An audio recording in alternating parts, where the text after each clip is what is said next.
तमाम बेटों के नाम अपनी माँ के लिए खुला खत।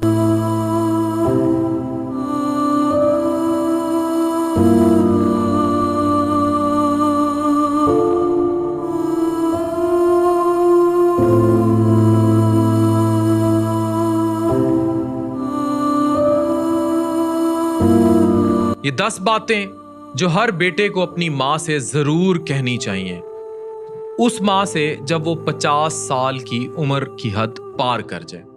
मैं चाह रहा हूं ये बातें आप सुनो, महसूस करो और माँ से आज ही कह दो, वरना एक दिन कुछ कहने को नहीं रह जाएगा। मुझे लगता है बात सीधी और दिल से होनी चाहिए। तो चलिए, नंबर 1, माँ कभी कुछ चाहिए हो, पैसे, दवाई या सिर्फ किसी से बात करनी हो तो मुझे कहना, मैं हूं ना। जिंदगी के इस मोड़ पर माँ जरूरत नहीं बताती, चुप रहती है, सोचती है बेटा बिजी है, परेशान हो जाएगा। लेकिन माँ तुम बोलो, तुम चुप रहोगी तो मैं कैसे जानूंगा कि तुम थक गई हो। नंबर 2, माँ तुम्हें मेरी बीवी कुछ भी कह दे, मेरे बच्चे कुछ उल्टा सीधा बोल दें तो याद रखें, तुम मेरी माँ हो, तुम्हें कोई कुछ नहीं कह सकता। तुम तो हर बार चुप रह जाती हो कि कहीं घर का माहौल खराब ना हो, लेकिन मैं हूं ना। घर का माहौल तुमसे ज्यादा अजीज नहीं, तुम्हें सब कहना चाहिए, चुप नहीं रहना चाहिए, और मेरा काम है कि मैं माहौल ठीक भी रखूं और तुम्हें भी खुश रखूं। नंबर 3, माँ अगर कभी तुम्हारे दिल में आए कि तुम अकेली रह गई हो या सब बिजी हो गए हैं, तुम मुझे कॉल करना या सीधा मेरे पास आ जाना। तुम शायद कभी कह भी नहीं पाती, लेकिन तुम मेरी कॉल का इंतजार करती हो।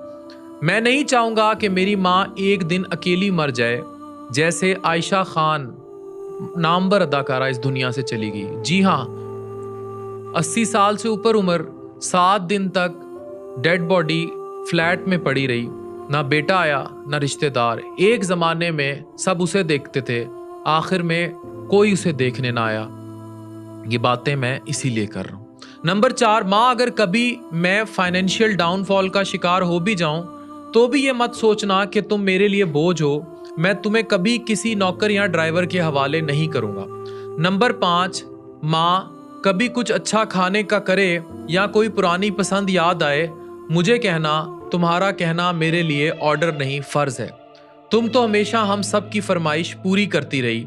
अगर आज तुम्हारे दिल में गोलगप्पे खाने का ख्याल आए या कभी निहारी का मूड बने तो कहना, मैं लाऊंगा, चाहे रात के 12 बजे ही क्यों ना हो। नंबर 6, माँ अगर तुम कभी दर्द में हो, इमोशनली या फिजिकली, तो चुप मत रहना, तुम बताना, मैं तुम्हें सिर्फ पेन किलर नहीं बल्कि अपना वक्त भी दूंगा। नंबर 7, तुम्हारा दर्द सिर्फ तुम्हारा नहीं है माँ, अब वो मेरा भी है। मुझे हक दें कि मैं तुम्हारे दुख का हिस्सा बन सकूं। माँ जब मैं गिरता था तुम उठाती थी, आज अगर तुम थक गई हो तो उठाना मेरा काम है। नंबर 8, माँ अगर कभी किसी ने तुम्हें इग्नोर किया या तुम्हें कुछ बुरा लगा या तुम्हारे दिल से कोई बात चुभी तो चुप मत रहना, तुम मुझे कहना। माँ के लिए अगर पूरी दुनिया का भी सामना करना पड़े, मैं तैयार हूँ। नंबर 9, माँ तुम मेरी जिंदगी की बरकत हो, तुम मेरे हर अच्छे वक्त का सबब हो, तुम रहोगी तो सब कुछ है, नहीं तो कुछ भी नहीं। लोग कहते हैं माँ दुआ करती है, मैं कहता हूँ माँ खुद दुआ है। माँ अगर तुम दुनिया से खामोशी से अपने अंदर दुखों का तूफान लेकर चली गई तो मैं कभी खुद को माफ नहीं कर पाऊंगा। इसलिए जिंदा रहते हुए तुम मुझे सब कह देना, गुस्सा, दुख, शिकायत सब कह देना, ताकि कल कुछ रह ना जाए कहने को और तुम्हारी रूह को भी सुकून मिले।